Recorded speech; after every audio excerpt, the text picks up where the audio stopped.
The future of office work depends not just on remote work and the lessons we learned in the pandemic, but the interrelationship of remote work and the coming demographic changes as the baby boomers retire.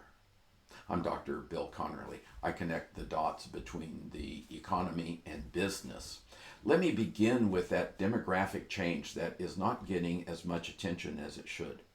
Baby boomers are retiring, and the baby boom was not just 1945-46, but a period of high birth rates all the way to 1962. And as a result, the retirement of baby boomers will be spread over a number of years. The next generation coming up is not very large. So let's look at just what the population change of working age people will be in this last decade. This chart shows decade to decade, census to census changes in the working age population since 1850. I like a lot of data. And look at that last observation. It's a forecast from the Census Bureau showing the lowest growth rate of the working age population since the Civil War. And that's probably optimistic. The Census Bureau last updated their projections of population growth back in 2017 using data from 2016.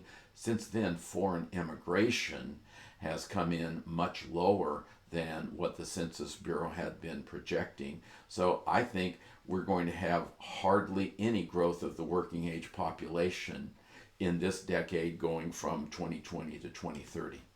So what does that mean for companies trying to hire people? It's going to be a very tough market. Most of the business leaders I talk to have a vision of grow the company, which means grow the number of workers. But there will not be enough workers for every company to grow its staff. So it's going to be very, very competitive. And we need to keep that competitiveness in mind when we think about what the future of remote work is. So let's just quickly review what we've learned about remote work. Some workers love it. They like not commuting. Others are eager to get back into the office for the camaraderie, maybe the greater productivity. So, and then there are others who are in the middle. They like going into the office, but not the commute. So they're thinking 2 days a week, 1 day a week, 4 days a week. There's a variety of opinions. So managers, what do managers think about the productivity and where they're going? PwC, the accounting firm, did a survey of managers and gave them 5 options and said, where do you think you're going? And what strikes me about this chart is usually I just look at what's the most common answer, but the most common answer got less than 40% of the respondents.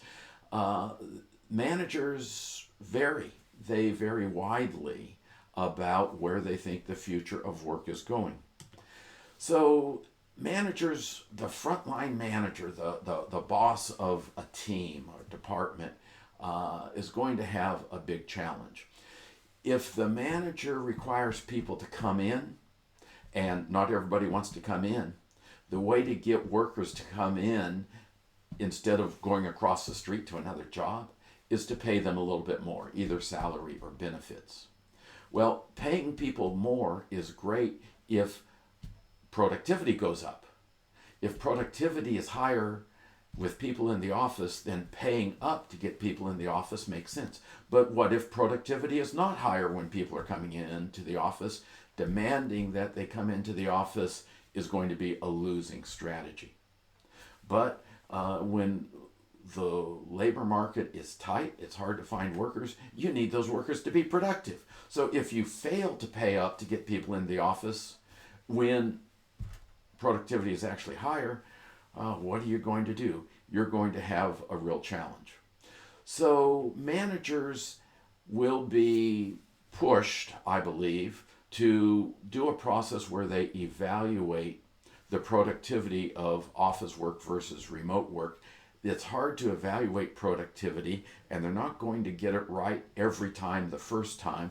So I'm recommending that they estimate how valuable is being in the office to the staff. Give that a try and then re-estimate. It's going to be a trial and error process. And I would encourage senior leadership to recognize that their line managers are going to be going through this iteration. So senior leadership needs to recognize, first of all, that the managers need the tools to evaluate productivity. That could imply a corporate office of data analysis where the department manager gets on the phone and says, hey, Office of Data Analysis, help me figure out whether my employees can work productively at home.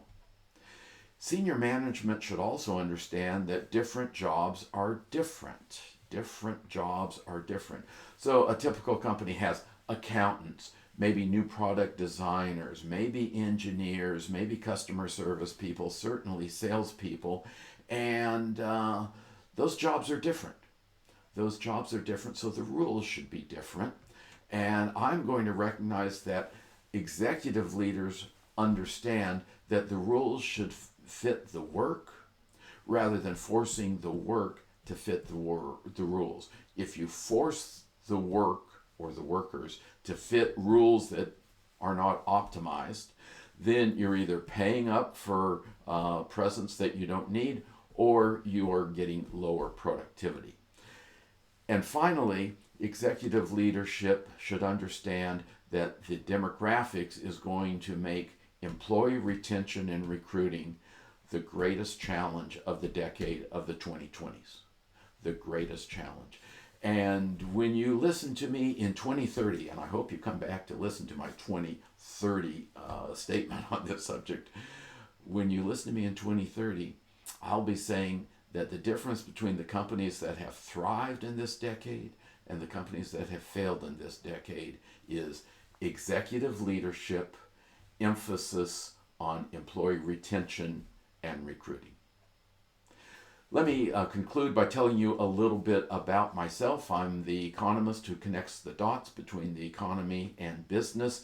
If you'd like to stay up to date with what I'm thinking, you can receive my monthly newsletter for free. It has economic data with my handwritten comments about how I see the world evolving economically. And you can receive that by texting the word econ to 42828. Just enter those digits as if it's a phone number, 42828, and send the word econ, and you'll get my newsletter. You can also check out my articles on Forbes.com and my website, www.connerlyconsulting.com. I'll see you next time.